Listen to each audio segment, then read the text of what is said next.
Bonsoir à tous et bienvenue dans ce nouveau numéro de Place des Enjeux, l'émission politique d'Armada. Alors, bienvenue pour cette toute dernière émission déjà de la saison. Et donc aujourd'hui, nous allons aborder une thématique un petit peu sensible puisque nous allons parler de la fin de vie. Et donc nous allons voir ensemble, vous en avez entendu parler bien évidemment au niveau législatif puisqu'il y a un projet de loi qui a été discuté à l'Assemblée nationale. Donc on va parler de ce projet de loi. On va parler aussi des soins palliatifs, comment gérer peut-être la douleur aussi pour les personnes qui sont en fin de vie. Et puis on va également voir comment ça se passe à l'étranger parce que certains pays ont déjà accepté ou légalisé l'euthanasie ou ce qu'on appelle le suicide assisté.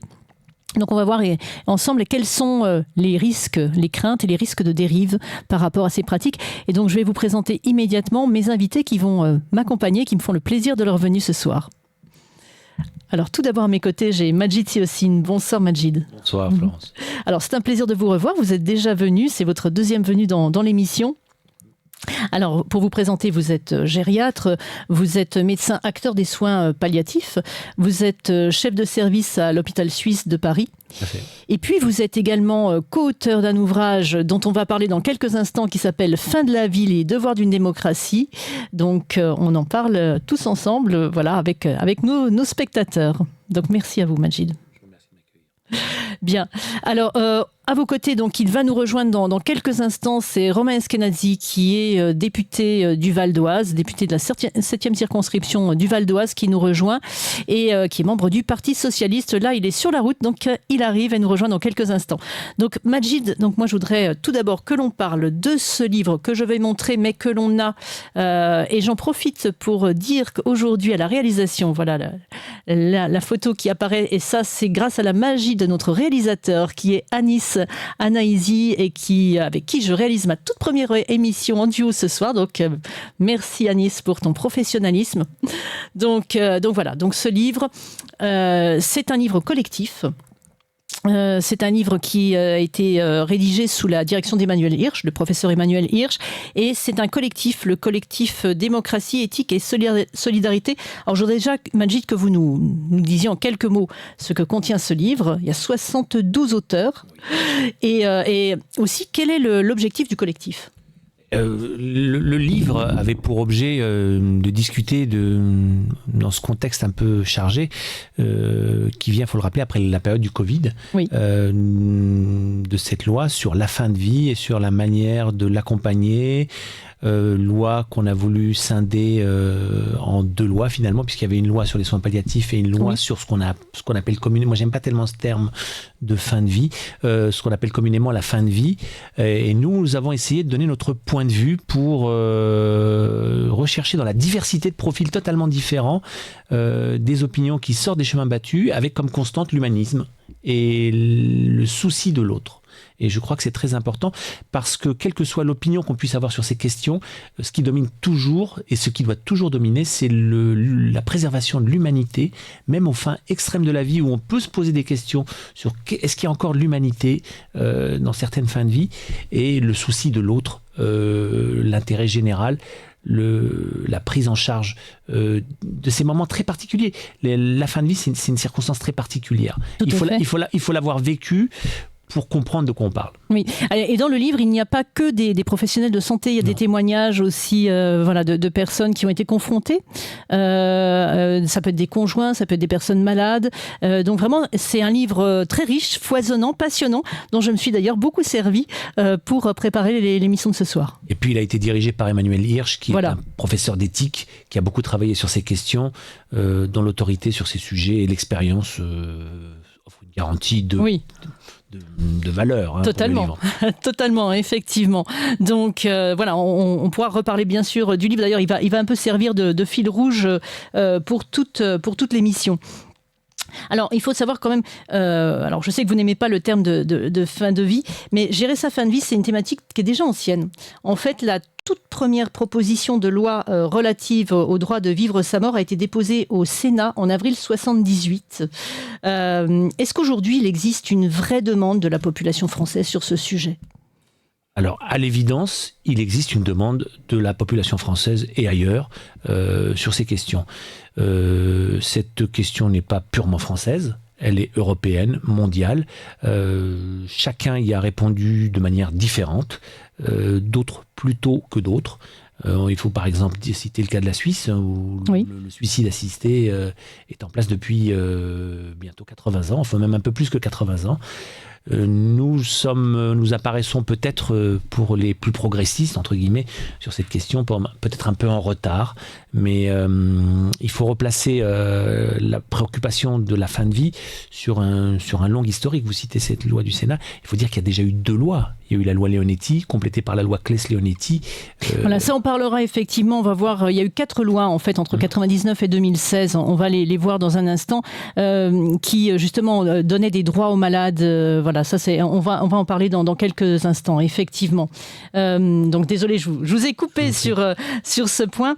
Et moi je voulais savoir aussi, donc on parlait des demandes, il y a une demande effectivement des personnes privées, mais justement au niveau des professionnels de santé, est-ce qu'il y a un consensus sur ce sujet, ou est-ce que vraiment il y a des opinions très divergentes? Loin s'en faut. On a bien vu que par rapport à l'opinion dominante, si j'ose dire, de la population française, il y a une espèce de levée de bouclier de la société, par exemple de la Société française de soins palliatifs, qui sont beaucoup plus réservés sur les termes de la loi. Les professionnels de santé n'ont pas vraiment la même vision quant à la question d'une accélération, entre guillemets, de la fin de vie. Et on est un peu gêné par dont a essayé de se sortir le Premier ministre de cette espèce de débat on oppose les soins palliatifs à la prise en charge de la fin de vie d'une manière choisie, voulue, dirigée, datée, organisée. On est un peu gêné par cela. Et ce dont il faut se défier surtout, c'est de se dire que la loi sur la fin de vie vient parce qu'on n'a pas réussi à faire jusque-là une bonne loi, une bonne organisation des soins palliatifs. Oui. Ça, ce serait le plus tragique. Oui, effectivement, on va parler des soins palliatifs un peu plus avant dans l'émission et voir qu'il y a un vrai déficit au niveau des soins palliatifs. Ça, c'est une évidence. La tendance naturelle pour un professionnel de santé, c'est de s'occuper de la vie, pas de s'occuper de la mort. C'est ça, avant toute chose. On est un peu à contre-emploi, enfin, nous sommes quand même un peu à contre-emploi sur cette question. Exactement. Alors, Emmanuel Hirsch, vous parliez du professeur Emmanuel Hirsch, parle justement de l'équivoque, et ça on le voit dans le livre, parle de l'équivoque de procédures médico-légales instaurant les normes d'un bien mourir idéalisé. Et vous-même, dans le livre, vous dites « Il est temps que notre société commence à réfléchir, à se réapproprier la mort, et que finalement l'objectif c'est de réussir une fin de vie. » Tout à fait, c'est... Dans ma carrière de gériatre qui commence à être un peu longue maintenant, je ne suis jamais aussi satisfait que quand j'ai pu permettre d'accompagner un patient de la manière la plus apaisée, la plus paisible, et j'ai l'impression d'avoir réussi mon office, mon œuvre médicale d'une manière plus importante que quand je fais un diagnostic rare. Ce qui peut paraître étonnant.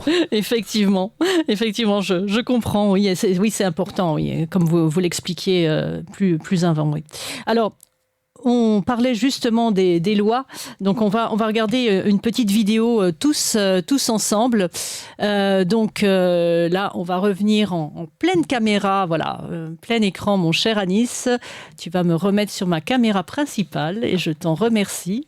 Voilà, merci beaucoup Anis. Donc, en fait, je le disais tout à l'heure, 4 lois ont été promulguées entre 1999 et 2016, des lois qui concernent les droits des malades. Et puis vous avez entendu parler bien évidemment au printemps du projet de loi à l'Assemblée, on l'évoquait, il y a 2 projets de loi, 2 propositions de loi sur les soins palliatifs et sur la fin de vie. Donc on regarde très brièvement quelques éléments de date et puis on revient juste après.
Alors voilà, cher Majid, on a vu quelques dates. Moi, je voulais qu'on commence par la fin, justement. On va parler de l'actualité. Donc, il y a 2 projets de loi. Quels en sont les éléments principaux ? Alors, on a voulu scinder, pour donner une liberté de choix à chacun des élus dans les 2 assemblées, la problématique. D'un côté, une loi sur les soins palliatifs qui se faisait attendre depuis bien longtemps, tant on est conscient qu'il y a un défaut dans le système, c'est pas le seul, mais c'est un défaut majeur, ancien, qu'on n'a pas su régler. Il existe une sous-prise en charge des patients en fin de vie et d'un accompagnement palliatif digne. On n'a pas un accès égal sur l'ensemble du territoire français à une prise en charge palliative, ce qui est au-delà du drame que ça peut représenter dans les situations individuelles, est une honte pour notre pays, de mon point de vue. Et on a voulu, pour ne pas polluer les débats, créer une 2e loi sur la question de la fin de vie. Puisque, comme vous le disiez tout à l'heure, il y a une demande claire, nette, exprimée, ancienne, pour une partie de l'opinion et de la population, d'obtenir un nouveau droit, le droit de choisir son heure et sa manière de mourir. Il existe plusieurs alternatives. On a débattu sur l'euthanasie. On débat sur le suicide assisté. Oui, parce qu'il faut expliquer peut-être aux gens qui nous regardent, il y a 2 méthodes différentes. Voilà. Comment on fait la différence justement entre les 2 ? Alors, pour parler simplement, il y a une procédure où le geste qui va conduire à la mort est administré par un professionnel directement. Oui. À l'hôpital ? À l'hôpital ou ailleurs. Ça peut s'entendre au domicile, sauf sur la voie publique, bien sûr. Et il existe une alternative différente où on fournit à la personne qui est requérante un moyen, un système qu'il actionne soit lui-même, soit fait actionner par un de ses proches qu'il a désigné, voire par peut-être un professionnel externe s'il n'en est pas capable ou s'il n'a personne pour actionner le système, qui va conduire à la fin et au décès. C'est ce qu'on appelle plutôt le suicide assisté. D'accord. Et là, dans la proposition de loi, les 2 sont envisagés on est en 2025 en France, on est dans le en même temps. On n'a pas dit euthanasie, on n'a pas dit suicide assisté, on a dit aide active à mourir. Voilà. Donc on est loin de l'euthanasie, on est plus proche du suicide assisté en pratique. D'accord. Alors, par contre, j'ai relevé certains éléments. Moi, je voulais votre avis sur cette proposition de loi. On voit, alors pour le moment, effectivement, il faut savoir que c'est réservé à certaines maladies graves. Bien évidemment, tout ce qui est maladie psychique n'est pas éligible. Les mineurs ne sont pas éligibles, bien évidemment. Oui, il y a 5 conditions. Voilà, ça c'est vraiment les conditions premières. Par contre, j'ai vu qu'il y avait des délais très courts après la demande. Donc, c'est de l'ordre de 2 jours. Et quand on regarde un État des États-Unis où le suicide assisté est déjà en vigueur, c'est l'Oregon. Et donc on voit depuis 1997, il y a 1/3 des personnes qui ont obtenu une prescription létale qui n'en ont pas fait usage. Oui. Donc ça veut dire qu'il y a des revirements. Alors 2 jours, ça peut paraître très court, alors que la personne pourrait peut-être changer d'avis. Évidemment.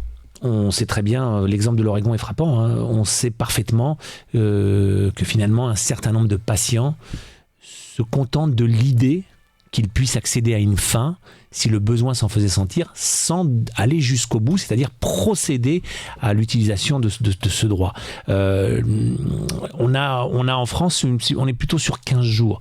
Il y a une requête qui est formulée, il y a un colloque qui se réunit et une réponse doit être fournie dans les 15 jours. Ce qui est quand même un délai très très court. C'est court, oui. Très très court. Je pense que ce délai très très court a été choisi par le législateur pour des situations particulières, d'extrême urgence. Et si on imagine qu'il y a une urgence à mourir, 15 jours ça peut paraître très long. Oui, bien évidemment. 15 jours ça peut paraître très long. Oui, si on accepte le postulat qu'il existe une urgence à mourir. Postulat que je ne partage pas pour ma part. Bien sûr. Alors, autre point, alors on peut faire recours à un psychiatre, par exemple, mais alors ça n'est pas une obligation. Non. Est-ce que ça, c'est pas justement, ça pêche pas justement dans cette loi parce que le non-recours obligatoire à un psychiatre? Alors il faut imaginer que le législateur a voulu une procédure souple. Oui. On a souvent en France une tendance à complexifier les choses. Le recours au psychiatre rallonge la procédure. Ah oui. Est-ce qu'on peut se poser la question de savoir si... vous savez, c'est un peu comme les experts au tribunal. qui viennent et qui disent monsieur qui a commis un crime horrible était sain d'esprit ou pas sain d'esprit. Est-ce qu'on a réellement besoin d'un psychiatre ? Est-ce que le recours au psychiatre est indispensable ? Dans certains cas, sans doute, peut-être, mais probablement pas dans tous les cas. Si on doit évaluer la volonté de mourir de quelqu'un, sans doute que le médecin généraliste, le médecin qui a accompagné le patient pendant de longs mois, on imagine que dans le public, il y aura énormément des requérants, il y aura énormément de patients atteints de pathologies cancéreuses. L'oncologue qui l'a accompagné maîtrisera sans doute un peu plus, pour être honnête, la volonté de mourir du patient qu'un psychiatre qu'il verrait pour la première fois. D'accord. Le problème d'une loi sur ces questions-là, c'est de faire une réponse standard à des questions extrêmement dissemblables. Il y a autant de situations différentes que de malades différents, et la loi ne peut pas répondre à toutes les questions. Forcément, oui. Oui, donc ça donne un cadre, mais on reste à chaque fois dans une situation individuelle. Oui. Alors, dans le contexte actuel du périmètre de la loi, le psychiatre est moins indispensable que si on devait, chose que l'on peut imaginer, dans le futur, élargir le périmètre de la loi et inclure par exemple des patients qui présentent des souffrances psychiques, des maladies psychiques. À ce moment-là, effectivement, l'absence de psychiatre serait totalement incongrue. Oui, forcément, oui. Donc, alors, on l'avait vu, donc, qui doit procéder, donc, et où. Alors, tout dépend, voilà, du process que l'on va mettre en œuvre.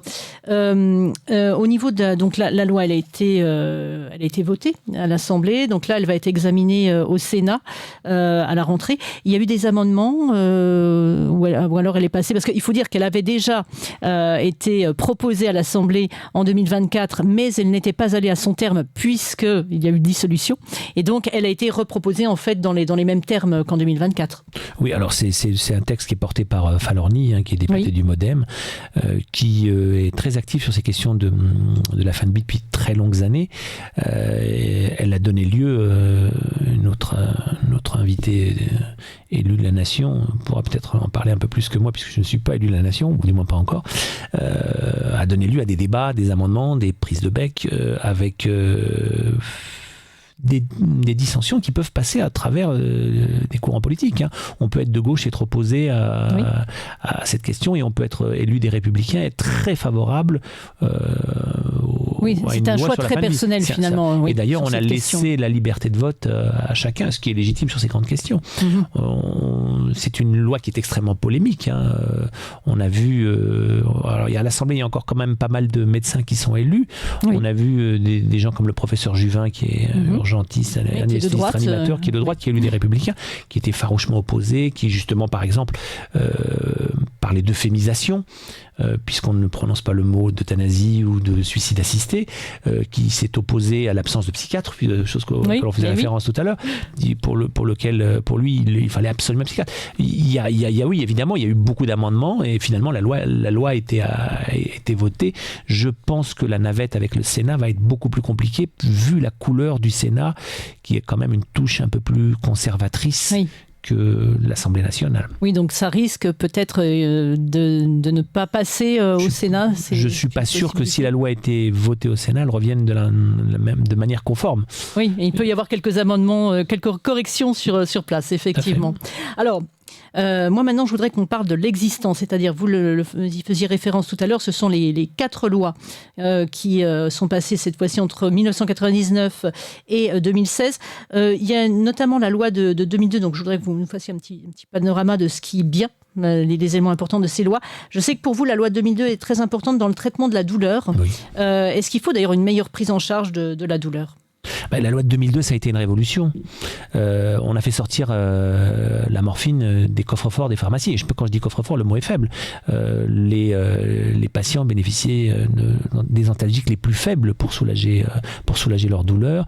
On en était encore à l'époque assez empirique, où on faisait des cocktails lithiques.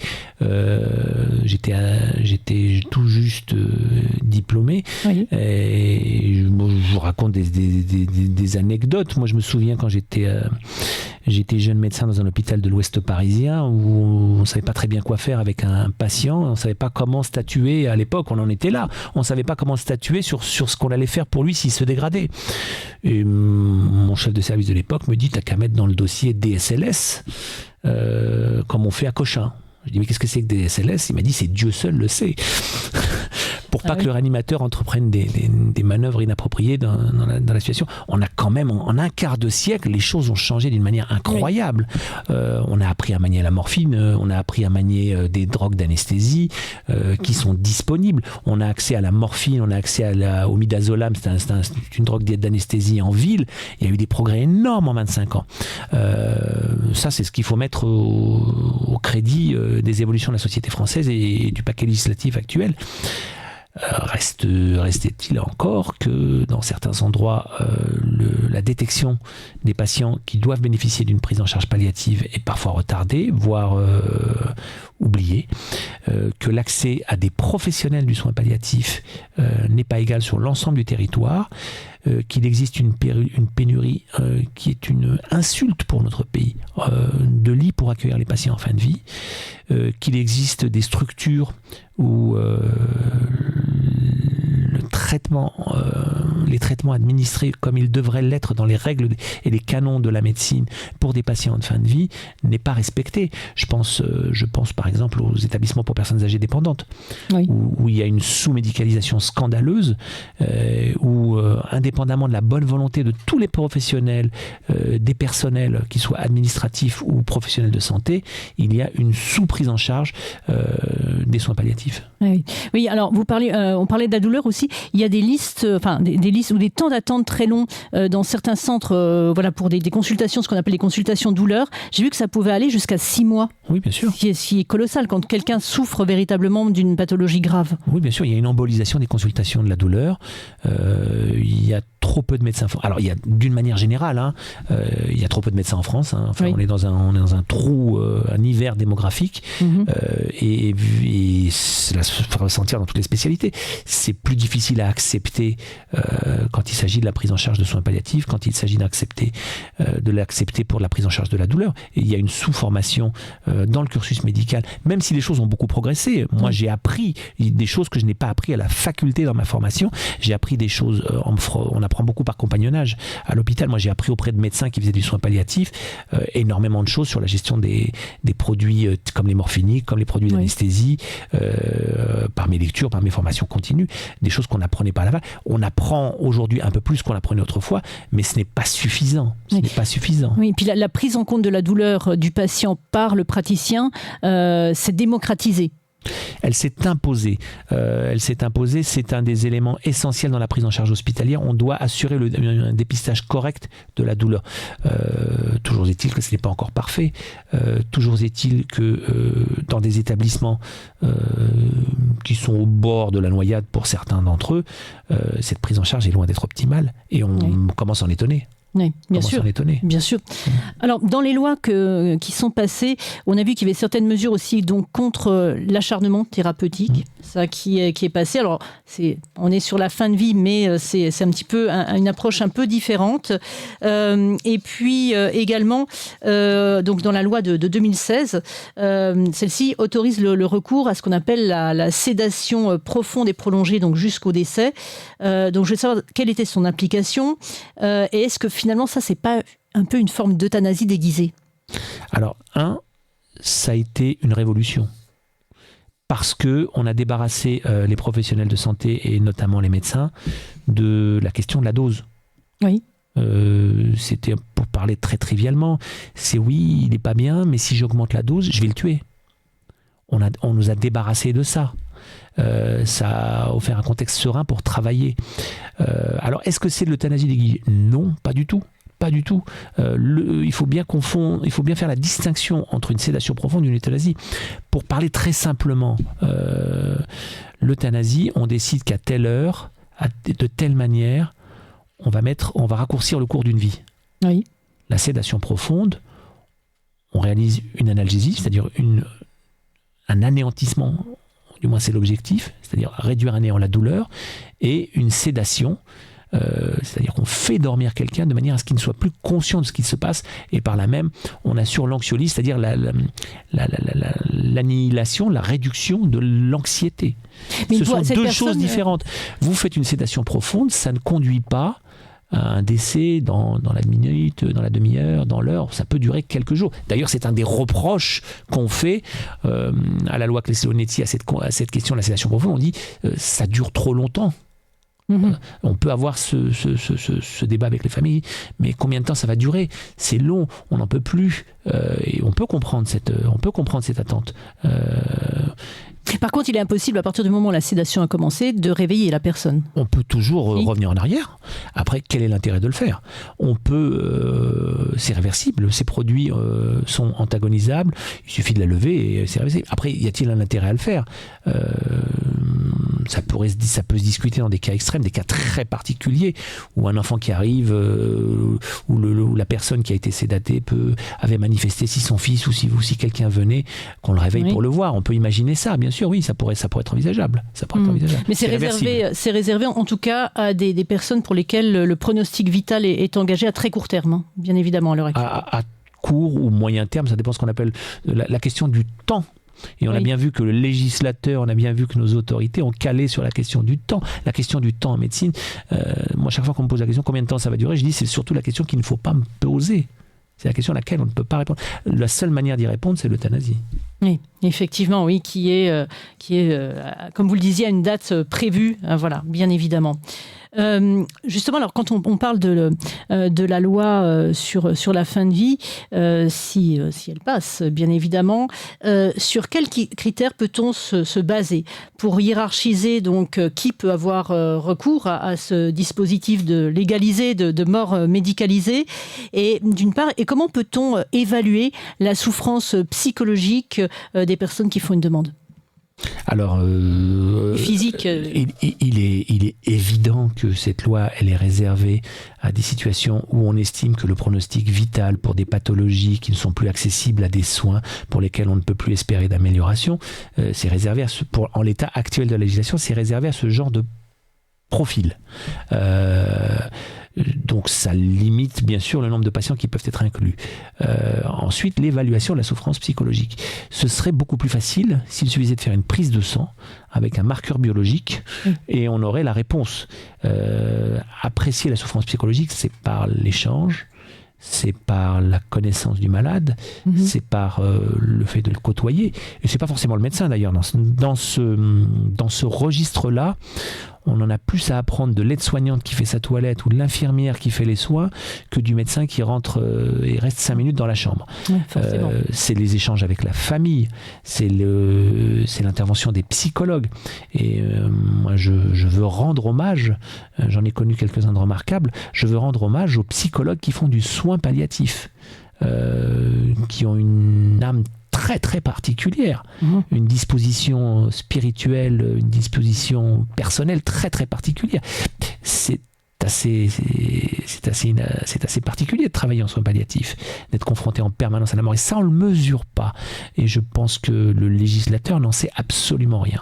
Ce sont des circonstances très particulières, ce sont des conditions très particulières. Forcément être confronté quotidiennement à la mort, au décès successif des personnes que vous suivez doit être effectivement très, très particulier. Alors, dans le livre aussi, de petites citations. Tout d'abord, Didier Sicard, professeur de médecine, dit qu'on finit par faire de notre mort un projet comme un autre. Oui, c'est le danger.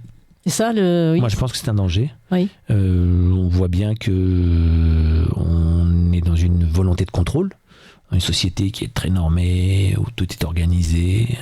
Et une des dernières, la dernière frontière, c'est je veux choisir ma mort, je veux contrôler ma mort, je veux mourir de la manière qui me convient, dans l'état qui me convient, au moment où cela me convient.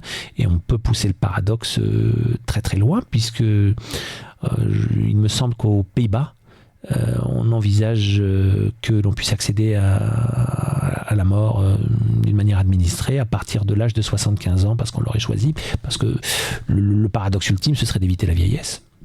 Oui, la déchéance finalement et mourir en pleine possession de ses moyens physiques, mentaux, voilà, Ouais, ça, quasiment. sommes-nous en position de nos moyens? Ça, C'est un je ne autre sais débat. pas. Non, effectivement. Alors, toujours, là, on revoit à l'image la couverture de votre livre Fin de la vie. Et il y a une phrase une citation qui m'a interpellée, parce que cette loi, elle pose finalement la question de l'égalité. Et Jean-Marc Sauvé, qui est fonctionnaire honoraire, soulève une question à mes yeux très importante. Il dit: un malade qui n'a pas accès aux soins palliatifs, qui est seul ou qui ne dispose pas des ressources nécessaires pour soulager son existence, est-il vraiment libre de choisir l'euthanasie ? On peut légitimement se poser la question de savoir si quelqu'un... c'est pas pareil quand vous êtes âgé, grabataire, ou quand vous avez une maladie neurologique qui vous laisse déficitaire avec une hémiplégie, une tétraplégie, une paraplégie. C'est pas pareil d'avoir des gens qui s'occupent de vous, d'être dans un appartement adapté, d'avoir un fauteuil électrique qui vous permet de sortir et de vous déplacer dans un immeuble où il y a un ascenseur qui peut le recevoir, d'avoir quelqu'un qui peut vous changer quand vous êtes à l'hôpital dès que vous avez fait vos besoins et pas d'attendre le prochain tour. On ne voit pas la vie de la même manière. Oui. Que si on n'a pas les moyens de s'offrir ça. Oui, parce que voilà, les conditions financières et matérielles sont très importantes, bien sûr. Évidemment. Et la question de l'égalité, elle se pose en ces termes-là, mais elle se pose en d'autres termes. La loi va forcément créer l'inégalité, puisqu'on ne va inclure qu'une certaine partie des patients. Oui. Puisque tous les patients ne sont pas éligibles. On écarte par exemple les patients qui ont des pathologies neurodégénératives, puisqu'ils ne seront pas en mesure de donner un consentement éclairé. On va écarter les patients qui ont des pathologies psychiatriques et qui ne pourront pas donner un consentement éclairé. Donc on crée l'inégalité. On écarte les enfants. Fort heureusement, le nombre d'enfants qui pourraient bénéficier, quelle que soit la chose, du suicide assisté, de l'euthanasie, sont très peu nombreux. Mais il existe des enfants qui ont des pathologies qui font que leur vie est insupportable sans que la médecine puisse leur apporter grand-chose. On crée l'inégalité, de facto. Oui, forcément. Et je ne préjuge pas sur les intentions du législateur. C'est une constatation. Oui, il faut bien, dans un premier temps, poser certaines limites, un cadre. C'est borné. Bien évidemment. C'est borné. Mais la loi crée de facto l'inégalité. Forcément. Alors justement, quand on parle d'inégalité, moi je parle d'inégalité aussi financière, quand on regarde les données qui viennent, puisqu'il y a des données chiffrées qui sont établies de manière très rigoureuse par le Canada, par l'État de l'Oregon, aussi aux États-Unis, et on voit que les catégories sociales les moins favorisées, et donc les personnes les plus isolées et fragiles, sont surreprésentées parmi celles qui font le choix de l'euthanasie. Au Canada, c'est 58% des personnes qui demandent à mourir et qui proviennent des milieux les plus modestes, qui n'ont pas accès à des soins de qualité. En fait, plus on est pauvre et plus on a recours à ces modalités. Il y a une égalité de traitement qui peut conduire au désespoir. Le choix de la mort, c'est un marqueur du désespoir, quelle que soit sa cause, que ce désespoir procède de la douleur, procède de l'absence de solution, de l'absence d'écoute, de l'absence de réponse aux préoccupations. Ça peut être aussi la solitude. Oui. Moi, je suis gériatre, donc je prends en charge des personnes très âgées. J'ai régulièrement des demandes de fin de vie, de demandes d'aide à mourir par des gens qui sont seuls. C'est une autre forme d'inégalité. Oui. Il n'y a pas que l'argent, il y a aussi ce genre d'inégalité. C'est pas pareil, comme je le disais tout à l'heure, d'être dans un endroit confortable où on a des gens qui s'occupent de vous, quelqu'un pour vous tenir la main quand vous êtes angoissé, que d'être tout seul, sans ressources, sans personne pour vous changer, sans personne pour vous lever, sans personne pour vous donner à manger, sans un médecin qui passe à la maison pour soulager vos douleurs. Et on sait très bien à quel point est sinistrée la médecine de ville dans notre pays, notamment dans les territoires ruraux. C'est pas pareil du tout. Oui, il y a une véritable inégalité. Et on ne peut pas accepter qu'à ce moment-là, la seule solution qui puisse rester, ce soit la mort. Moi, je m'y refuse. M'y refuse. Oui, effectivement, là, ça paraît... Il n'y a pas d'alternative, en fait, quand on voit cette situation. Mais moi, j'aimerais qu'on aille carrément plus loin. Moi, je voudrais votre avis, parce que finalement, est-ce que derrière ce projet de loi ne se cache pas une réalité économique ? Toujours, on va rester au Canada.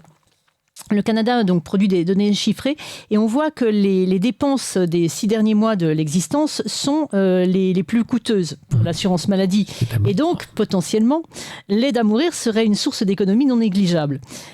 Toujours au Canada, on voit que les économies possiblement générées par l'euthanasie représentent jusqu'à 139 millions de dollars par an pour le budget de la santé. Alors, je vais peut-être un peu vous pousser dans vos retranchements, mais est-ce que finalement, cette loi, ça ne serait pas la ruse ultime du libéralisme économique ? Alors, j'ai suffisamment foi dans mon pays et dans la République française pour ne pas imaginer une seule seconde que ce soit l'argument moteur pour faire cette loi. Sûrement pas. On sait très bien effectivement que la dernière année de vie, c'est celle qui coûte le plus cher à l'assurance maladie. Mais je crois que les motivations, il y a d'autres motivations pour lesquelles on peut ne pas être d'accord, mais c'est aucunement sur des motivations économiques qu'on envisage la fin de vie. Non, je ne crois pas. Non, vous pensez que ça ne peut pas être des motivations qui sous-tendent ce projet de loi. Oui, parce heureusement, nous avons encore un certain nombre de garde-fous moraux et de barrières dans ce pays qui est le nôtre et qui s'honorent. Et d'ailleurs, on est quand même rassuré de la santé mentale de ce pays parce qu'on voit qu'il y a encore, à une époque où on se plaint d'être entouré des cervelets, on voit qu'il y a des questions qui provoquent débat, polémique, agitation intellectuelle, émissions, chroniques, livres. C'est assez rassurant, ça, la santé mentale du pays. Et ça, il faut le souligner. Oui, il faut le dire. Mais c'est vrai, néanmoins, on le disait, donc là, on avait les chiffres du Canada. Si on regarde la France, on sait que la dernière année de vie coûte en moyenne 33 700 € par personne. Ce qui est colossal, bien sûr, parce que ce sont des personnes qui souvent ont des traitements très coûteux. On parle des traitements contre le cancer qui sont assez coûteux, puis d'autres pathologies, j'imagine. Des gens qui font des allers-retours entre l'hôpital et le domicile, notamment pour les sujets âgés qui sont polypathologiques et qui vont pouvoir se retrouver probablement inclus dans la loi, dans la mesure où ils seront capables de dénoncer leur consentement d'une manière éclairée. Oui. Mais moi, la santé a un coût, la santé a un prix, mais ce n'est pas de cette manière-là dont on doit envisager la question, de mon point de vue. Sûrement pas. D'accord. Sûrement pas. Donc c'est rassurant, effectivement. Non. Alors par contre, toujours dans les... Preuve en est d'ailleurs, c'est qu'on ne voit pas des génocides de vieillards en Belgique ou aux Pays-Bas. On ne voit pas des bataillons de vieillards euthanasiés pour restaurer les finances de ces pays qui vont aussi mal que le nôtre. Très bien. Alors on parle de la guerre des lobbies aussi. D'un côté, on a le lobby de l'euthanasie, comme l'association, donc ce qu'on appelle l'ADMD, l'Association pour le droit de mourir dans la dignité, qui souvent mettent en avant des cas extrêmes. On voit par exemple des malades de la maladie de Charcot. 8000 décès par an, 8000 patients. Voilà, mais qui sont susceptibles d'émouvoir le public, bien évidemment. Et puis, en face, il y a le lobby des soins palliatifs. Souvent des associations comme l'ASFAP, qui, eux, militent pour une vraie politique des soins palliatifs. Est-ce qu'il y a une guerre des lobbies en France ? Alors, je vais faire Jacques Martin, tout le monde a raison. Chacun... comment... Il y a une question de définition. Comment est-ce qu'on peut être contre le droit de mourir dans la dignité ? Tout le monde est pour le droit de mourir dans la dignité, y compris ceux qui sont opposés à l'euthanasie, au suicide assisté, à l'aide active à mourir. Tout le monde est pour que j'espère que tout le monde est pour que les gens meurent. Le débat, c'est sur les moyens. Oui. C'est sur les moyens.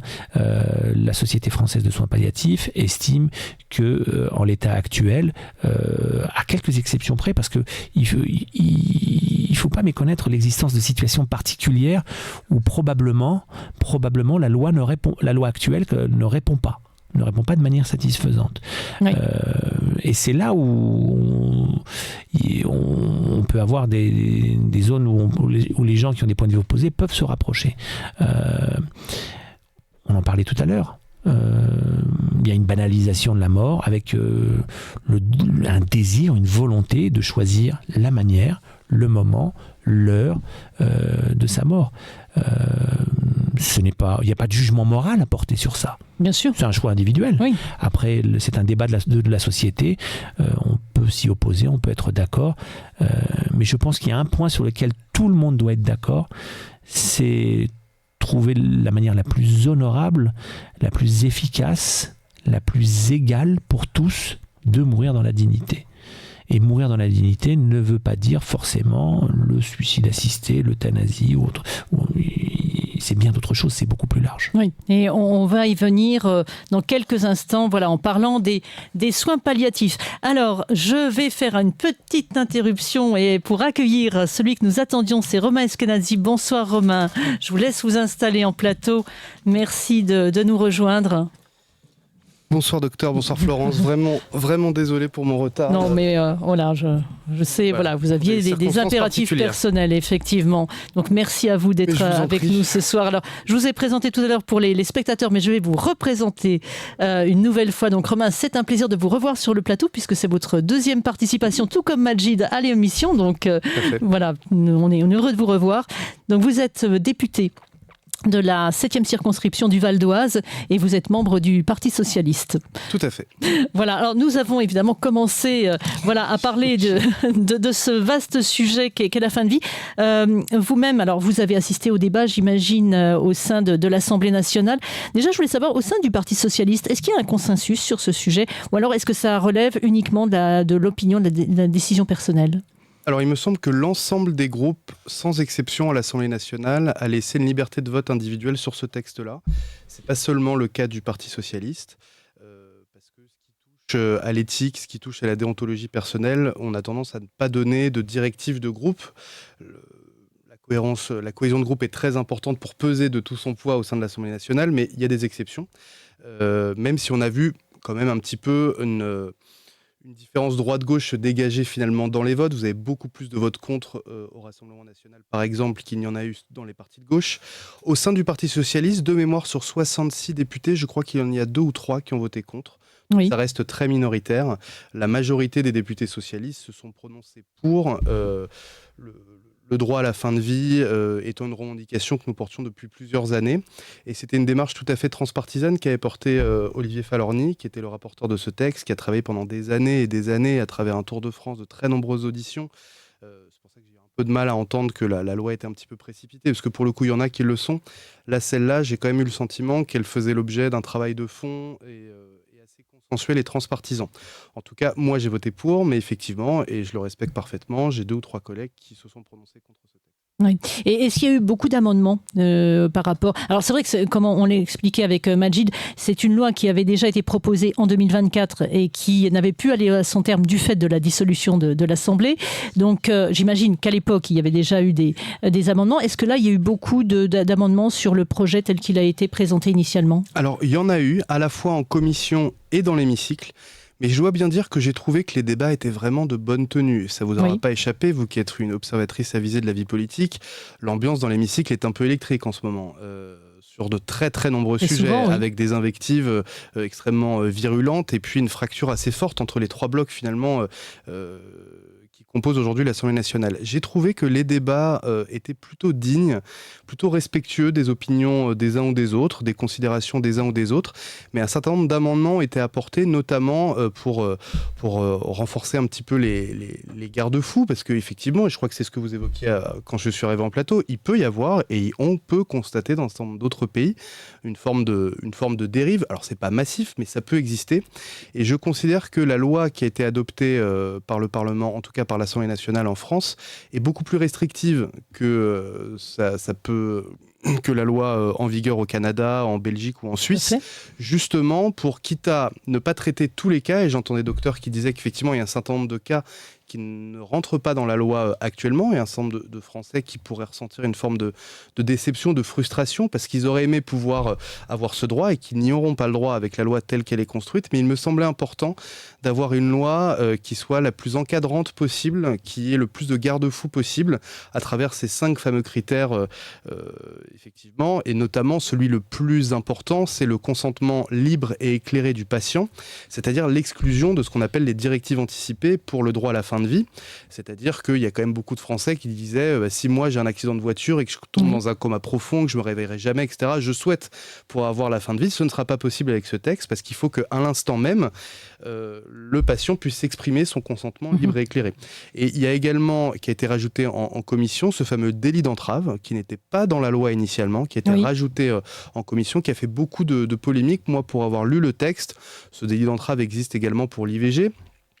Il exclut totalement la famille et les proches. C'est-à-dire, on ne reprochera jamais à une femme de demander à son époux de rester. On ne reprochera jamais à des enfants, à des proches d'essayer de dissuader par tous les moyens un patient de recourir à ce droit. Par contre, si vous avez des associations, à coups de pancarte, à coups de tracts, etc., qui empêchent justement le patient d'accéder au lieu de soins, là, effectivement, il peut y avoir une amende et ça me paraît parfaitement légitime. Oui, tout à fait. Par contre, le délit d'entrave ne concerne pas les professionnels de santé ? Alors, seuls les proches et la famille sont exclus. Les professionnels de santé, eux, ont une clause de conscience. Lorsque le patient n'est pas physiquement à même de faire l'acte lui-même, la règle générale étant l'auto-administration. C'est-à-dire qu'il faut que le patient déjà puisse exprimer verbalement qu'il le souhaite, le réaffirmer à chaque étape, parce qu'il y a quand même plusieurs étapes. Le médecin qui est consulté, qui consulte un collège de soignants, qui revient voir le patient, qui fixe sa date de décès dans les 3 mois, on lui repose la question au moment de l'administration. Mais si effectivement, le jour J, il n'est pas pour diverses raisons en mesure de faire le geste lui-même, à ce moment-là, on peut demander absolument pas à un proche, c'est interdit par la loi, mais à un soignant d'effectuer le geste. Et à ce moment-là, ce soignant a ce qu'on appelle un droit de réserve, c'est-à-dire il a le droit de dire non, moi cet acte-là, je ne le fais pas, j'ai fait mes études pour soigner, pas pour tuer, et ça, on le respecte parfaitement. Il faut lui proposer des solutions alternatives. Il y aura une liste établie par la HS, il me semble, de professionnels de santé volontaires. D'accord. Voilà, il y a ce droit de réserve pour oui, on pour ne peut les pas médecins. imposer à un soignant Non, de mais par recourir contre, à cette il y a acte. l'obligation pour le médecin, lorsque le patient exprime ce souhait de recourir à ce droit, de lui proposer des traitements alternatifs. C'est-à-dire de lui dire, vous savez, monsieur ou madame, on a un service de soins palliatifs qui peut vous accompagner, qui peut soigner des douleurs. Et si le patient confirme son souhait, et ça, on n'appelle pas ça du délit d'entrave. C'est même de l'obligation pour que le consentement soit libre et éclairé. Il faut que le patient soit parfaitement éclairé de toutes les alternatives médicales qui existent à ce droit-là. Et donc, c'est en ça que je trouve qu'au final, au fur et à mesure des débats, des réflexions, le texte tel qu'il est sorti de l'Assemblée est relativement équilibré et de nature à rassurer un certain nombre de Françaises et de Français qui pouvaient être inquiets par ce nouveau droit qui arrive dans nos textes législatifs. Oui, forcément. Alors, on le disait avec Majid, donc là, c'est passé à l'Assemblée, ça va au Sénat, où ça sera débattu à l'automne. Et Majid disait, il est possible qu'au Sénat, avec une majorité un peu plus conservatrice, ça ne passe pas. Qu'est-ce qui se passe alors dans ce cas-là ? Alors, en fait, quand vous avez pour qu'une loi soit adoptée, il faut qu'elle soit adoptée strictement dans les mêmes termes, avec les mêmes amendements, la virgule près, à l'Assemblée et au Sénat. Exactement. Si jamais il y a des amendements supplémentaires qui rajoutent encore des garde-fous, etc., il y aura un retour à l'Assemblée, c'est ce qui s'appelle le système de navette. Oui. Si jamais la loi est rejetée par le Sénat, alors même qu'elle a été adoptée par l'Assemblée, il va se réunir ce qu'on appelle une CMP, une commission mixte paritaire, qui réunit 7 députés et 7 sénateurs représentatifs des deux assemblées, et qui vont essayer de se mettre d'accord sur un texte qui, une fois qu'ils se seront mis d'accord entre eux, qu'il y aura une majorité qui aura émergé, ce texte-là, dans sa version définitive, sera resoumis une dernière fois à l'Assemblée et au Sénat. En cas de blocage, si jamais effectivement il y a un blocage, à ce moment-là, c'est l'Assemblée nationale qui a le dernier mot. Donc on pourrait tout à fait, parce que le Sénat, et je partage l'avis du docteur, le Sénat est plus conservateur dans sa composition que l'Assemblée nationale. Si jamais le Sénat refuse de voter ce texte, je rappelle quand même 89% des Français, ils sont favorables, dont 50% très favorables. Donc voilà, je pense qu'ils seraient éclairés de répondre à la volonté des Français d'avancer vers ce nouveau droit. Mais si jamais il y a un blocage et que la CMP n'est pas concluante, à ce moment-là, c'est l'Assemblée nationale qui a le dernier mot dans notre Constitution. D'accord, donc cette loi va passer, d'après vous ? Oui, elle passera. Alors peut-être avec quelques modifications. Ça, c'est une possibilité, mais elle passera d'ici l'automne, d'ici la fin d'année. Avant la fin de l'année, ce nouveau droit sera effectivement dans nos textes et les Français pourront recourir à ce droit à partir de 2026, effectivement. D'accord. Alors, aussi, en vous attendant, on parlait, je voulais l'avis de Majid et je vais vous demander le vôtre également. Quand on prend les chiffres dans les pays qui aujourd'hui ont déjà mis en place des mesures d'aide médicale pour la fin de vie, on voit que le recours se fait beaucoup, de manière plus importante, parmi les catégories sociales les plus défavorisées. Donc moi, je voudrais savoir quelle est votre opinion. Parce qu'effectivement, on disait quand une personne est seule, elle est isolée, elle n'a pas de moyens pour s'offrir des traitements, elle n'a pas de recours à des soins palliatifs de qualité. Finalement, est-ce qu'on ne va pas créer... Alors Majid disait on va créer de fait des inégalités, mais justement, est-ce qu'on ne va pas créer des inégalités sociales avec cette loi ? Alors, docteur a raison, c'est un risque avéré et c'est la raison pour laquelle on a essayé de faire en sorte que ce soit le moins cas possible. on ne peut pas être plus inégalitaire que la situation actuelle, où seules les personnes fortunées ont les moyens de se payer 15 000 € pour aller en Suisse et faire ça en Suisse ou faire ça en Belgique où c'est payant. Là, il s'agira d'un droit qui sera couvert par la sécurité sociale. Ce droit est accompagné par une autre loi, ça ne vous aura pas échappé, que le texte de 2024 a été scindé en deux. Voilà. Il y a une partie fin de vie et une partie soins palliatifs qui a été adoptée à l'unanimité d'ailleurs de l'Assemblée nationale pour le coup, qui vise à augmenter. Aujourd'hui, seuls 50% des besoins en soins palliatifs sur le territoire national sont couverts, c'est quasiment un patient sur deux. On va en parler justement, là on n'a pas encore... Je crois, qui n'ont pas d'unité de soins palliatifs. Et j'étais moi-même directeur adjoint d'un hôpital, notamment directeur administratif du pôle cancérologie pendant 4 ans avant d'être élu. Et j'ai été chargé d'essayer de développer les projets de soins palliatifs, une unité mobile de soins palliatifs, les fameux LISP, les lits identifiés de soins palliatifs, de créer à terme une unité de soins palliatifs, parce qu'il n'y en a qu'une dans le département du Val d'Oise. Et il n'y en avait pas effectivement dans l'est du Val d'Oise, donc à l'hôpital de Gonesse où je travaillais. Et à Saint-Denis, il y en avait une de 10 lits, elle était divisée par 2 par manque de médecins, il n'y a plus que 5 lits. Donc c'est vrai que la situation du soin palliatif en France est assez dramatique. On a du mal à recruter, on a du mal à créer des lits. Oui, parce qu'il y a des centres qui ferment parce que justement il n'y a plus de médecins aussi. Par manque de médecins, parfaitement. Et c'est vrai que c'est pas une vocation c'est pas comme la chirurgie. Voilà, c'est pas une vocation qui attire. Je crois que vous êtes gériatre, docteur, je crois. Voilà, avec la gériatrie, ça fait partie des spécialités médicales pour lesquelles on a la psychiatrie aussi. On a un petit peu de mal à recruter des médecins, aujourd'hui. Mais il me semble que justement, en développant en parallèle les soins palliatifs, en faisant une fin de vie remboursée par la sécurité sociale, il me semble qu'on essaie justement de tendre vers moins d'inégalités par rapport à la situation actuelle. Et je rappelle que la vieillesse, par exemple, ne fait pas partie des critères éligibles parmi les 5. Il faut souffrir d'une maladie grave et incurable, en phase avancée, voire terminale. C'est-à-dire que des personnes qui se disent « je suis seul, je suis vieux, j'en ai marre », il ne pourra pas avoir la fin de vie remboursée par la Sécu. Oui, heureusement. Oui, il y a quand même quelques garde-fous, effectivement. Alors justement, moi je voudrais qu'on parle des soins palliatifs. Voilà, et c'est là où nous en étions avant que vous n'arriviez.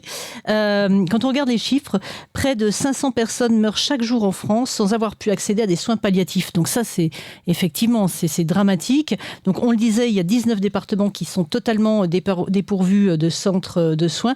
Et l'OMS souligne également qu'il est urgent de mettre en place des programmes, de former davantage de personnel, d'avoir des ressources. En fait, la France, à l'heure actuelle, n'est plus en capacité de garantir un accès universel aux soins curatifs et palliatifs pour tous. Donc, laquelle jamais été. Voilà, justement. Oui. Voilà, donc voilà, je voudrais votre avis, justement. Qu'est-ce qu'il faut faire pour mettre en œuvre une politique volontariste concernant les soins palliatifs ? J'ai envie de dire qu'on se réveille un peu tard. Enfin, on cite 500 personnes qui mourraient par jour. Alors, toutes n'ont pas besoin d'accéder, parce que parfois la mort nous surprend. Hein. L'infarctus du myocarde, c'est pas qu'une légende. Et donc, là, on n'a pas besoin de soins palliatifs, parce que quand on meurt brutalement. Mais on est dans une situation catastrophique. On est dans un contexte divers démographique, de pénurie de professionnels de santé, des métiers qui sont inattractifs. Travailler en soins palliatifs, c'est une vraie vocation. Il faut être très particulier pour faire du soin palliatif. Il faut avoir une volonté chevillée au corps pour le faire. C'est très difficile de faire du soin palliatif. C'est pas très glorieux. C'est beaucoup moins glorieux que de faire une greffe d'utérus. Donc il faut vraiment avoir envie de le faire. Aujourd'hui, on a des zones blanches sur le territoire français. On sait bien, hein. Oui, les fameux déserts médicaux. Il y en a partout. Hein. Il y a des zones blanches, il y a des zones qui sont plus blanches que d'autres. Alors maintenant, il faut réfléchir à des solutions modernes. On ne va pas inventer en un coup de cuillère à peau des lits de soins palliatifs, des professionnels formés aux soins palliatifs. Il faut avoir recours à la délégation de tâches, il faut avoir recours à la téléexpertise. Il faut qu'il y ait des volontés, alors des volontés locales dans les ARS, dans les établissements, de créer des possibilités d'accéder aux soins palliatifs. Il faut aussi qu'on aide les médecins libéraux, le peu qui reste, qui font encore des visites, qui se déplacent encore chez les patients, à avoir recours. Imaginez, vous êtes médecin généraliste vous êtes du Val d'Oise, dans le Vexin. Dans le Vexin. On vous appelle. C'est bien le Val d'Oise, docteur. Je très bien. On vous appelle un vendredi soir pour voir quelqu'un qui est en train de mourir à la maison. Mais comment vous faites pour l'aider à mourir ? C'est ça la réalité. Hein. Comment vous faites ? Vous appelez le 15 pour avoir une ambulance pour qu'il aille aux urgences, dans des urgences surchargées, pour qu'il atterrisse dans un coin de brancard, pour qu'on jette un œil sur lui, mais on peut 5 minutes, pas plus. C'est ça la réalité. Comment vous faites pour déclencher l'intervention rapide d'une infirmière qui sache manier les drogues? Comment vous faites pour avoir quelqu'un au bout du téléphone qui vous dit effectivement on peut enclencher une prise en charge, il faut utiliser ceci, cela à telle dose, et si ça va pas on fait pas ça, et si ça va pas vous pouvez me rappeler. Ça n'existe pas, ou quasiment pas. Il n'y a pas besoin d'aller aussi loin que la zone que je cite. Essayez un samedi ou un dimanche de ne pas envoyer une petite dame de 90 ans qui est grabataire et dont la fin se précise, qui a fait une fausse route, qui est essoufflée. Essayez de ne pas l'envoyer et de lui assurer une fin de vie au domicile. C'est quasiment impossible. C'est quasiment impossible. On en est là aujourd'hui. Donc la loi sur les soins palliatifs, et tout le monde en est responsable, elle vient un peu tard. Bon, maintenant on en est là. Il faut inventer avec ce qu'il y a. Il est urgent de créer des lits de soins palliatifs dans les établissements qui puissent recevoir à n'importe quelle heure du jour, de la nuit et de la semaine des patients pour qu'ils soient pris en charge dignement. Il est urgent d'inventer et de motiver des équipes qui puissent se déplacer au domicile pour accompagner les gens qui souhaitent. On peut avoir le droit de mourir chez soi. On peut préférer.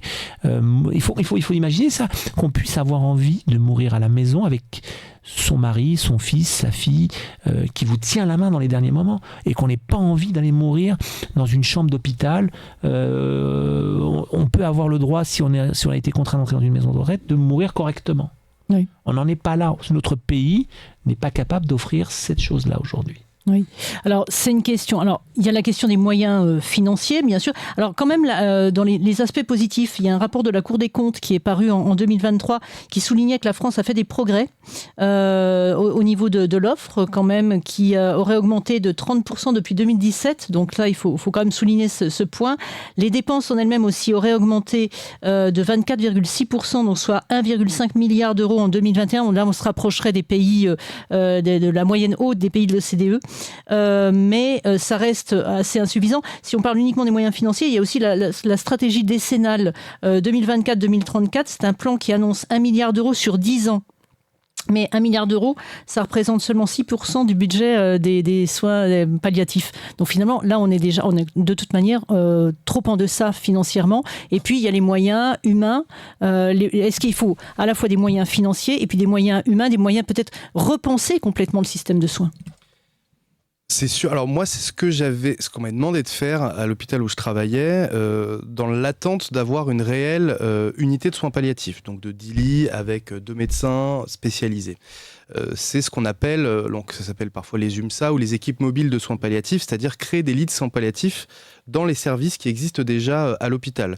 Et nous, l'ARS, nous avait dit, oui, vous en avez 10, ils sont un peu répartis partout, les gens ne sont pas formés, on a un cahier des charges, ils doivent être répartis que dans 3 services, donc on a identifié 3 services, la gériatrie, la cancérologie et la neurologie, il me semble, de mémoire, et il fallait que dans chacun de ces services, il y ait un médecin et une infirmière, ça peut être une médecin et un infirmier d'ailleurs, qui soient formés d'un diplôme universitaire de soins palliatifs. Donc j'ai vu que sur les 3 services, finalement sur les 6 postes, il n'y en avait qu'un qui avait le diplôme, et donc du coup j'ai dû trouver, alors un Sergi, l'autre à Paris, etc., inscrire les professionnels dans des DU de soins palliatifs, des diplômes universitaires de soins palliatifs. Oui. Ça dure 1 an, et à ce moment-là, les professionnels ne sont pas des spécialistes, ils ne peuvent pas gérer un service de soins palliatifs tout seuls, mais par contre, ils sont beaucoup plus à même de prendre en charge la douleur, d'accompagner la fin de vie dans leur propre service. Et donc ça, effectivement, c'est plus rapide. En 1 an, on forme les professionnels. Ça répond pas aux exigences de l'unité de soins palliatifs, mais ça permet déjà de beaucoup mieux prendre en charge. Ensuite, vous avez parfaitement raison, docteur, il y a ce qu'on appelle les équipes territoriales de soins palliatifs, c'est-à-dire des gens qui circulent dans les EHPAD, dans les domiciles.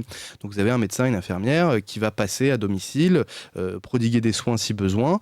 Et puis vous avez ce que prévoit la loi de soins palliatifs. Alors, je ne sais plus exactement l'appellation, si c'est des maisons d'accompagnement. Oui, voilà, justement dans maison, cette... Oui. Mais voilà, qui vont être des lieux avec aussi des bénévoles d'associations, parce que comme l'a très bien dit docteur, les soins palliatifs, ça passe pas forcément par des injections biologiques. Il y a évidemment ça, le traitement sous morphine, etc. Mais il y a aussi, pour traiter la douleur et accompagner, il peut y avoir des soins d'ordre psychologique, du bien-être, du massage. Donc voilà, et tout ça, il peut y avoir des bénévoles formés qui peuvent aussi prendre en charge. Donc on va devoir pallier, si je peux me permettre, à l'absence d'unités de soins palliatifs en étant plus inventif, avec des lits identifiés, avec des équipes territoriales, avec ces maisons d'accompagnement, pour justement attendre qu'on ait, parce que former un médecin de soins palliatifs, si on sait maintenant, c'est dans 10 ans, ça prend 10 ans. Et donc il va falloir effectivement qu'on invente pour améliorer l'offre, jusqu'à ce qu'on puisse répondre à ces objectifs, effectivement, décennaux. Donc 1 milliard, c'est bien, mais effectivement, on voit bien qu'on part de tellement loin que ça ne répondra pas encore, malheureusement, aux besoins. Oui. Et justement, puisqu'on parlait tout à l'heure du projet de loi, est-ce qu'il a été chiffré ? Et comment est-ce qu'il s'inscrit dans le budget, justement ? C'est le 1,1 milliard sur 10 ans, mais du coup, il devra se décliner chaque année dans le projet de loi de finances de la sécurité sociale. Oui. Et les discussions rudes vont commencer dès la rentrée. Voilà, parce qu'on a entendu des annonces où effectivement, il faudrait plutôt demander aux patients, aux établissements de santé de se serrer la ceinture, ce qui va un peu en contradiction avec cette augmentation, effectivement, cette augmentation de moyens qui est nécessaire pour financer ce plan décennal à 1 milliard d'euros sur 10 ans. Voilà, ça fait 100 millions par an, c'est pas rien. Oui. Pour remettre peut-être un peu de bon sens parfois. Moins d'IRM, plus de soins palliatifs, moi ça me va bien. Par exemple. Effectivement. Alors donc on parlait des équipes mobiles de soins palliatifs. Là vous en parliez. On parlait des établissements médicaux sociaux, les maisons d'accompagnement et de soins palliatifs. Et puis il y a peut-être aussi le rôle des établissements, ce qu'on appelle les établissements HAD, l'hospitalisation à domicile. Je pense que l'un ou l'autre vous connaissez ce type. L'HAD, c'est en fait c'est un beau concept. C'est l'hôpital qui va à la maison. Voilà. Donc ça permet de raccourcir les durées de séjour, ça permet d'offrir des soins de qualité au domicile pour des patients pour qu'ils soient dans leur milieu de vie, ça permet de faire des économies de santé, il ne faut pas se voiler la face et c'est une bonne chose. Néanmoins, le concept d'hôpital à domicile n'a jamais été jusqu'au bout de sa philosophie parce qu'il repose notamment sur l'action du médecin généraliste, vous savez, c'est cette chose qu'on appelait autrefois le médecin de famille qui a totalement disparu et qui venait vous voir à la maison quand vous étiez malade. Ça n'existe plus ou quasiment plus. Donc il faudrait raffiner le concept d'HAD pour aller jusqu'au bout de l'exercice. C'est-à-dire qu'il y ait des médecins qui soient inclus dans les équipes et qu'il n'y ait pas que des infirmiers, des aides-soignants, des kinés, des psychologues qui se déplacent, mais qu'il y ait aussi des médecins qui viennent et qui fassent les prescriptions, qui soient d'astreinte. Et ça, c'est très difficile. Ça sera très difficile à obtenir pour qu'il y ait une vraie prise en charge à domicile cohérente et efficace. Oui. On en est très loin. On en est loin. Alors néanmoins, l'avantage des HAD, c'est que là, il y en a dans tous les départements. Contrairement aux établissements de soins palliatifs, là, ils sont vraiment présents dans tous les départements. Et si on regarde les chiffres, au sein donc il y a 281 structures, il y a 300 000 séjours qui ont été réalisés en 2023, donc 82 000 pour des soins palliatifs. Et si on prend par contre toutes les unités de soins palliatifs réunies en France, on est seulement à 45 000. Oui. Donc on voit quand même le rôle extrêmement important que ces structures... C'est un concept qui peut être extrêmement utile. Encore faut-il que les gens accèdent... On parle d'institutions, on parle de moyens techniques. Mais derrière ces institutions, derrière ces moyens techniques, derrière ces solutions, il y a des cas individuels. Est-ce que tout le monde veut mourir à la maison ? Certains, oui. Est-ce qu'il est possible de mourir à la maison dans toutes les conditions ? Ça peut être extrêmement difficile. Quand vous avez un cancer du poumon avec une tumeur qui se rapproche de l'artère pulmonaire et que tout le monde sait que ça va finir avec une hémoptysie, c'est-à-dire un crachat avec du sang, une hémorragie massive, est-ce qu'on peut mourir à la maison devant les siens ? Pas sûr. Et il faut tout, et il faut adapter les choses aux situations individuelles. C'est un art extrêmement difficile, hein. Oui, effectivement, c'est réservé à l'ensemble des cas. Toutes les situations. Et encore une fois, il faut des bras et des cerveaux. Des gens pour prescrire, des gens pour comprendre, des gens pour évaluer, des gens pour réévaluer. Parce qu'une prise en charge palliative, ça nécessite une réévaluation régulière. On doit réévaluer les doses, évaluer les traitements, les effets, minorer, majorer, adjoindre aux traitements. Il faut des gens pour faire ça. Ces gens-là n'existent plus. Oui, donc là, on revient à notre pénurie de soignants et de personnel médical, bien évidemment. Alors, Romain, toujours dans le cadre de cet accompagnement, est-ce qu'il ne serait pas aussi intéressant de développer des solidarités de proximité au-delà du cadre familial, d'une part, et puis d'autre part, de créer un vrai statut pour les aidants, qui aujourd'hui, on le sait, donnent énormément, mais dans des situations très difficiles. Alors, c'est ce que prévoit la loi soins palliatifs qui justement insiste sur cette notion de bénévoles et même chiffre le nombre de bénévoles qui seraient nécessaires pour faire vivre ces maisons d'accompagnement et de soins palliatifs. Et donc avec des bénévoles qui sont évidemment formés. Et on ne peut pas aller accompagner quelqu'un dans sa fin de vie comme ça parce qu'on se lève un matin. Donc ça demande forcément une formation malgré tout, même si ce n'est pas une formation strictement médicale.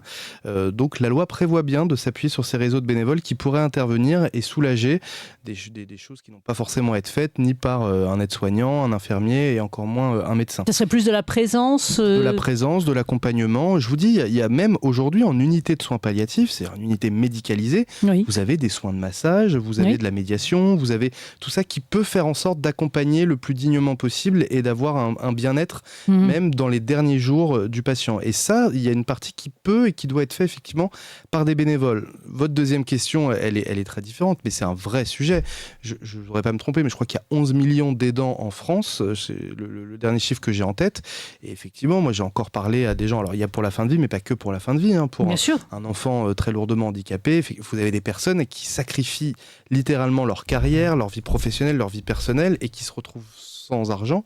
Et donc c'est un vrai sujet. Dans le contexte budgétaire extrêmement tendu, je ne suis pas certain, au regard des annonces qui ont été faites il y a 48 heures, que demain matin on va promettre une rémunération aux 11 millions d'aidants en France. En tout cas, ça m'a pas trop l'air d'être dans l'air du temps.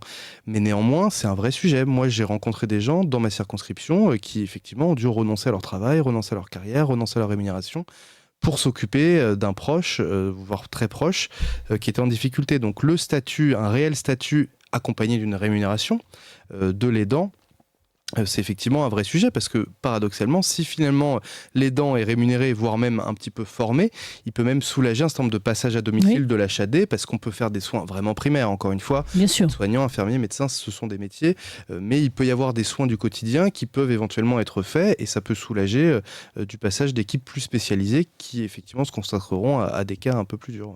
Oui. De la même manière que ce genre de situation existe, puisque par exemple pour prendre en charge son papa ou sa maman à la maison, on peut se faire salarier par l'APA et devenir l'aidant rémunéré et limiter la perte financière. Il faudrait réfléchir à ce genre de système. Le modèle existe déjà. C'est vrai.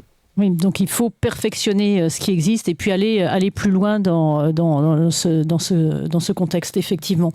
Alors on va revenir, et ce sera pour la dernière partie de l'émission. Donc là, on va se remettre on va changer de caméra. Merci Anis. Donc voilà, je sais que chez vous, justement, cette question de la fin de vie, elle génère quand même quelques inquiétudes. Donc là, on va parler des craintes, des risques de dérive. Et pour ça, on va s'intéresser à ce qui se fait dans les pays du monde, dans quelques pays du monde, voir déjà où cela est en vigueur. Et puis, on va voir également quelques chiffres. Donc, on se retrouve juste après cette courte vidéo.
Voilà, alors on a vu quelques chiffres et puis les pays où ces procédés sont déjà en vigueur. Moi, avant tout, je voudrais savoir, Romain, la législation génère une inquiétude chez les personnes âgées. Elles ont peur un petit peu qu'elles ne soient peut-être contraintes d'être poussées vers la sortie. Et puis aussi, un autre point aussi qui ressort des inquiétudes, aussi faire ce choix sous la pression sociale pour ne plus être à la charge de ses proches. C'est Gisèle Halimi qui disait à propos de l'IVG, on ne fait pas la promotion de l'avortement. ce qu'on fait, c'est donner la liberté, c'est donner un nouveau droit et laisser aux personnes le choix, et en l'occurrence aux femmes, la liberté de leur maternité ou de leur non-maternité. Là, c'est la même chose. C'est pas une incitation à mourir plus tôt, c'est pas une incitation à recourir à ce droit. Simplement dire à des personnes qui sont médicalement, et c'est acté, condamnées par la maladie à court ou moyen terme, et qui subissent des souffrances qu'elles considèrent comme insupportables, de pouvoir avoir le droit, et ça doit être un choix nécessairement individuel, de partir. Donc moi, je considère que, et on voit bien même les chiffres que vous avez montrés, la Belgique qui est quand même beaucoup plus libre, beaucoup plus ouverte, ça représente 3% des décès par an. Et donc en France, avec la loi qu'on a adoptée, qui est vraiment très restrictive, évidemment, ce sera charge à l'équipe médicale de veiller à ce qu'il n'y ait aucune pression sociale de la part de la famille et des proches, et que le choix est parfaitement, et je réinsiste, libre et éclairé. D'ailleurs, une personne qui serait considérée comme avec des problèmes psychiatriques ou démente, ou ne pourrait pas, enfin en tout cas son choix ne pourrait pas être pris en compte parce qu'elle serait considérée comme ne pouvant pas faire ce choix libre et éclairé. Donc le fait qu'il y ait des inquiétudes, c'est normal, c'est légitime, c'est nouveau, c'est un nouveau droit. Mais je considère, pour avoir assisté pendant plusieurs semaines au débat, que finalement le cadre législatif permet quand même d'écarter un maximum de dérives, quitte, et je l'ai dit dans mon introduction, à ne pas permettre à certaines personnes à qui on aurait pu donner ce droit de ne pas leur donner, justement pour éviter au maximum les dérives. Donc moi, je voudrais rassurer les Françaises et les Français. Le législateur a voté cette loi vraiment pour à la fois donner un nouveau droit tout en protégeant les personnes et en leur laissant la liberté. Oui. Alors vous, Majid, au sein du collectif, vous dites que le projet de loi sur l'aide à mourir expose les plus vulnérables à des risques réels d'injustice, de maltraitance, d'abus d'influence ou d'abandon, et que ça ouvre la voie à des pressions psychologiques et économiques. Alors, dans l'état actuel de la loi, il y a peu de danger. Je suis assez d'accord avec ce qui vient d'être dit. C'est quand même relativement borné. Après, personne ne peut parler de l'avenir. Alors, je sais pas jusqu'où plaise au législateur dans le futur, on va élargir. Il est déjà inscrit, je ne fais pas une prophétie autoréalisatrice, il est déjà inscrit que cette loi sera élargie dans le futur. Parce que, en fait, pourquoi l'interdire à certains profils de patients qui pourront en bénéficier ? Pourquoi ? Et au fur et à mesure, on sait très bien que les choses se feront par glissement progressif, qu'il y aura un élargissement. Après, je suis encore suffisamment naïf malgré mon âge avancé pour croire qu'on est encore protégé de certaines fantasmagories qu'on a pu voir dans certains films. On n'est pas encore dans le soleil vert, oui. Heureusement d'ailleurs. Mais on va. Le danger le plus important. C'est là où il y a quand même un décalage philosophique entre un professionnel de santé et un militant du droit à mourir. Et moi, je le comprends. Nous, on est fondamentalement fait pour la vie, pour améliorer la vie, soulager. Et la question de la mort, c'est pas dans notre ADN. Bien sûr. Et donc, il y aura toujours un décalage sur ça. Et il y aura toujours une demande de la société de plus de réponses. Et on voit bien que le glissement, il s'est fait ailleurs. L'élargissement, il s'est fait ailleurs.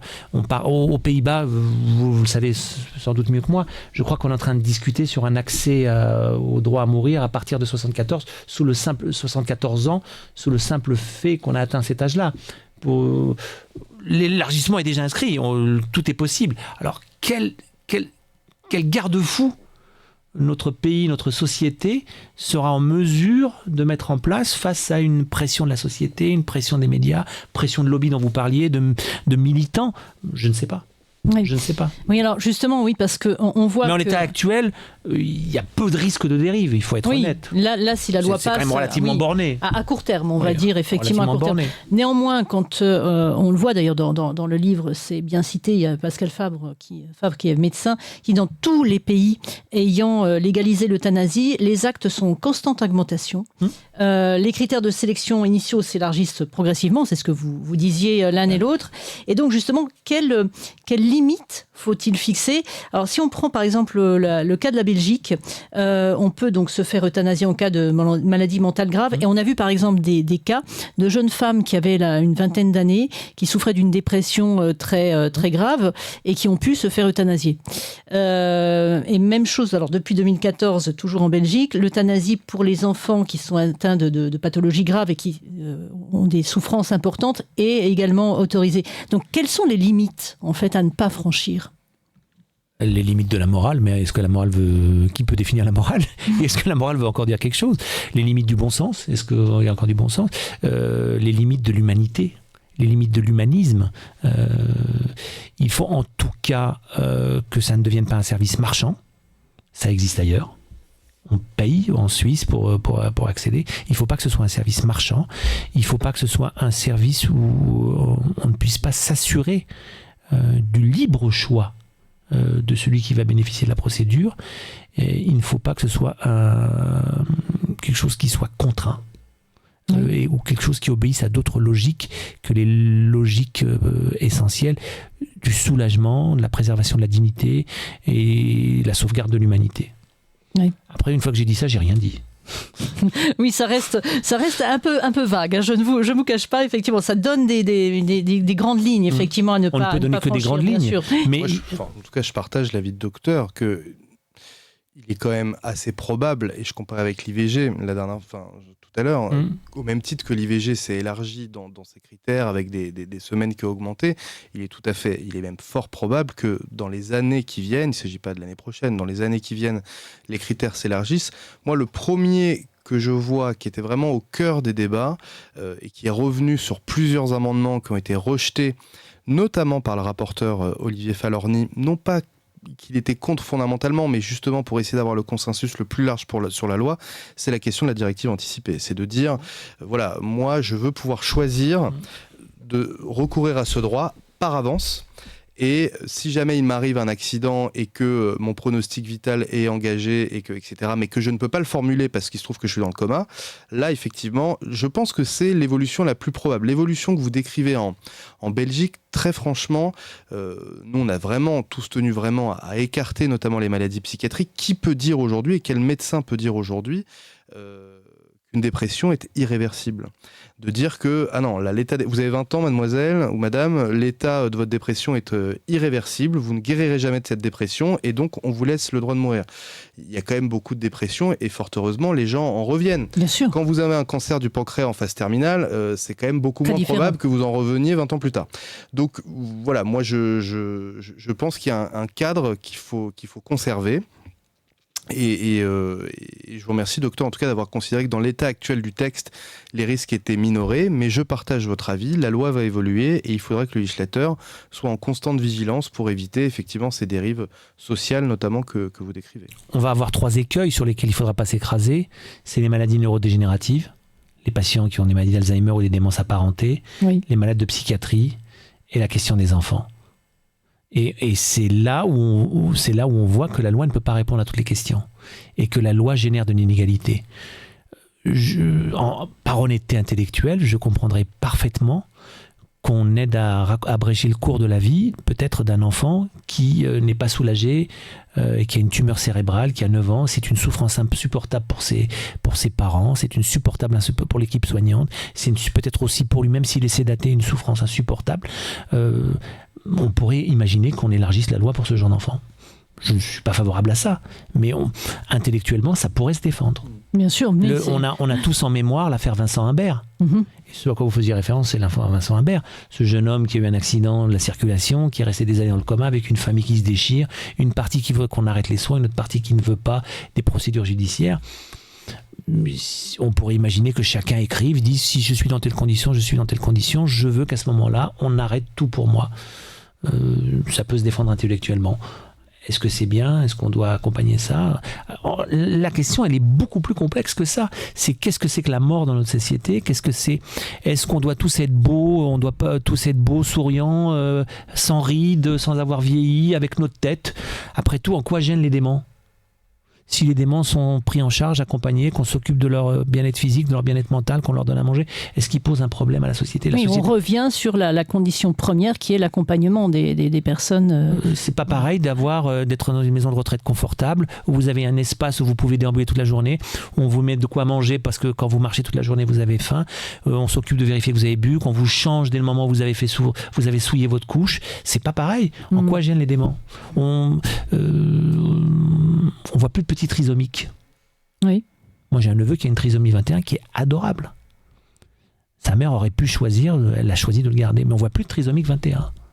Mais justement, il y avait un groupe notamment, je le cite, mais c'est le groupe UDR, donc les ciotistes alliés de Rassemblement National, qui ont expliqué qu'ils votaient contre cette loi parce que ça allait permettre de tuer, d'assassiner tous les trisomiques. Donc voilà, il y a eu aussi beaucoup de fantasmes, à la fois sur délit d'entrave, à la fois sur ce que comprend la loi. Là, la dérive, et vous me dites que vous me la prenez, peut-être pas, mais vous me la prenez, c'est ce débat qui est en cours aux Pays-Bas, de permettre à toute personne de plus de 74 ans. Enfin, là, effectivement, on rentre dans le débat philosophique de la performance. Est-ce que quand on est plus performant dans la société, on ne sert plus à rien et on doit mourir? Et donc voilà, pour moi, on est très loin de ça dans ce qui a été adopté aujourd'hui en France. C'est un droit d'abréger ses souffrances quand on sait qu'on va mourir. Oui, il y a une excellente tribune sur ce sujet écrite par Theo Beurs, qui est un éthicien néerlandais qui a fait partie de l'équivalent du Conseil national d'éthique et qui lui-même fait état de certaines interrogations et de certains remords qu'il a sur cette question-là. Oui. Alors, pour terminer, moi, je vais vous donner 3 exemples de ce qui se fait à l'étranger et je vais avoir votre sentiment à l'un comme à l'autre. Alors, est-ce que c'est un risque de dérive ou pas? Alors, donc, on a tout d'abord au Québec qui a mis en œuvre en octobre 2024, donc c'est relativement récent, des demandes anticipées. C'est-à-dire que vous allez consulter votre médecin, il vous apprend que vous avez une pathologie grave et là, vous pouvez immédiatement faire une demande d'euthanasie et vous pouvez en bénéficier dans les 8 jours sans même avoir commencé un traitement. Donc ça, c'est au Québec. Vous avez aux Pays-Bas un conjoint qui peut se faire euthanasier, par exemple, si son conjoint est malade, à demander à bénéficier d'un acte pour la fin de vie. Lui, le conjoint, lui, est en parfaite santé, mais il peut vouloir se joindre à son conjoint dans la mort. Et ça, c'est déjà en œuvre aux Pays-Bas, la mort en couple. Donc c'est un côté un peu romantique, mais là, il y a eu quand même 56 décès en 2022. Et puis pour finir, c'est en Belgique. Donc là, ce sont des personnes avec handicap qui ont demandé l'euthanasie car elles n'avaient pas droit à une allocation suffisante pour vivre dignement. Voilà, donc je veux votre avis à tous les deux. Moi, précisément sur ces 3 cas, et je pense qu'on sera d'accord avec le docteur, pour moi, c'est absolument exclu. Vous avez par ailleurs, je m'attarderai sur votre 2e cas, la personne où son conjoint décède et demande le droit, vous avez relevé que le rapporteur Olivier Farlani a refusé d'utiliser le terme euthanasie en disant qu'il faisait référence à une expérimentation nazie et qu'au même titre qu'on n'utilise plus dans la vie courante, dans le langage courant, le terme de solution finale, il convient de ne pas utiliser le terme d'euthanasie qui était le sort qu'on réservait aux personnes handicapées sous le régime nazi. Il n'a pas souhaité non plus utiliser le terme de suicide assisté en disant que le suicide c'était un mot de la société qu'il fallait combattre par de la prévention, par l'éducation, par l'accompagnement, par le lien social, et qu'on n'était pas au suicide dans le cadre de la loi qu'on a votée au Parlement, mais qu'on accompagnait, c'était un accompagnement à mourir dans la dignité quand on souffre de souffrance absolue et qu'on va mourir. Là, pour le coup, le fait d'offrir la possibilité au conjoint ou à la conjointe que l'État, là, pour le coup, c'est une aide au suicide. Là, c'est-à-dire de dire, il n'y a pas de considération de maladie, il n'y a pas de considération de fin de vie, c'est de dire ma vie sans mon conjoint n'a plus de sens et je demande à l'État de me permettre de me suicider. Là, effectivement, on est extrêmement loin de ce qui a été adopté aujourd'hui. Et voilà, moi, à titre personnel, sur les 3 exemples que vous avez donnés, j'y serais sur les 3 points défavorables. Oui, là on a 3 exemples de dérives. Ce qui est inquiétant, c'est que ces dérives, elles ne se produisent pas dans des pays totalitaires. Voilà, justement. Elles se produisent dans des pays éminemment démocratiques, éminemment éclairés, avec une longue tradition philosophique. C'est là où les intellectuels, les politiques, les humanistes, les professionnels vont devoir rester vigilants dans le futur pour qu'il n'y ait pas de... Moi, je ne doute pas que la loi passe, sauf si M. Bayrou tombe, mais ça ne ferait que la repousser. C'est là où, dans le futur, il faudra être extrêmement vigilant sur ce qui va se faire. C'est sur ce qui va se faire. Et c'est là où il faut des anticorps philosophiques, moralistes, comme on voudra. Mais il faut des anticorps. une éthique, peut-être. Éthique, tout simplement. Tout à fait. Voilà. Eh bien, écoutez, ça va être... C'est un beau dernier mot de le finir mot de cette la émission fin. par éthique, je trouve. Voilà, effectivement. Voilà, donc nous allons finir sur ce joli mot d'éthique pour clôturer cette émission. En tout cas, je vous remercie. Romain Scanati, vraiment merci à vous d'être venu nous rejoindre. J'aurais aimé pouvoir commencer les débats dès le début de l'émission, donc je suis sincèrement désolé. Mais vous y avez brillamment contribué dès votre arrivée, donc merci à vous. Je vais remercier Majid Siossine qui a été à mes côtés depuis le début. Merci infiniment. Et puis j'en profite, cher Majid, pour rappeler donc votre livre, voilà, qu'on va revoir. Voilà, ce livre qui a été donc ce livre collégial qui a été écrit sous la direction d'Emmanuel Hirsch, Fin de la vie, les devoirs d'une démocratie. C'est vraiment passionnant et vraiment il m'a beaucoup aidé, vous voyez, pour préparer les questions de cette émission. Donc voilà, je le recommande à toutes les personnes qui s'intéressent à ce sujet. Merci. Un grand merci à vous deux et j'espère vous dire à une troisième fois, à l'un comme à l'autre. Et à l'heure. À l'heure et avec grand plaisir. Merci beaucoup. Merci à vous. Bien, alors, moi je vais vous remercier aussi. Alors je vais commencer par quelques remerciements de plateau. Et le premier remerciement, c'est pour Anis Anaïsi qui m'a accompagné brillamment ce soir. Merci à toi Anis, c'était un vrai bonheur de réaliser cette émission en ta compagnie. Donc je vais remercier également Rabat Baloul, notre directeur, et puis lui faire un petit coucou puisqu'il n'est pas avec nous aujourd'hui. On va remercier Éric Durand à la communication. On va remercier dans le public Phil, notre spectateur fidèle. On va remercier Richard qui n'a pu être là également. J'ai un petit mot aussi pour Michel et pour Evelyne. Elles se reconnaîtront. Un petit message aussi pour Nolan et Longo, à qui l'on pense bien fort, n'est-ce pas, à Nice. Donc voilà, on t'embrasse Nolan. Et puis, moi, je tiens à tous vous remercier pour votre fidélité pour l'émission parce que, voilà, c'est la fin, c'est le dernier numéro de cette saison. Bien évidemment, on se retrouve à la rentrée pour un nouveau numéro de Place des Enjeux.